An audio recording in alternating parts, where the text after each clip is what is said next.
ఉంటుండగానే మరో పిల్లవాడు పుట్టాడు. ఇక్కడితో సంతాననే అబద్ధమా అని మనం మొదలుపడుతుండగానే మరో కూతురు పుట్టింది. ఆలస్యం అమృతం విషం అంటే ఇదేనేమో. నువ్వు నోరు మూస్తావా ముయ్యవా? నోరు మూసుకునే కాలం పోయింది అక్క. ప్రశ్నించేవాడే ఉత్తముడు, మాట్లాడేవాడే మంచివాడు.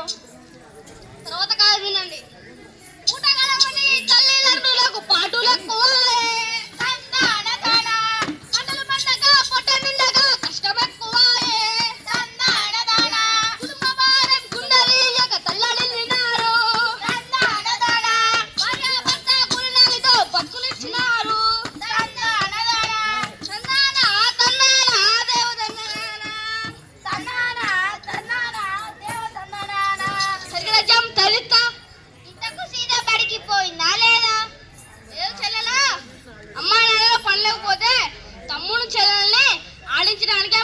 అయిపోయింది.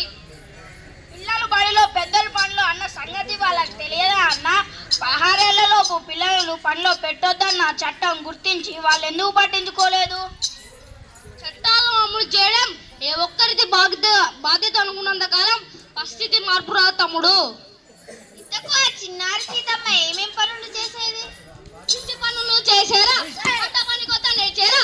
వీళ్ళ చుట్టారా? పత్తి చిలకలో పోయారా?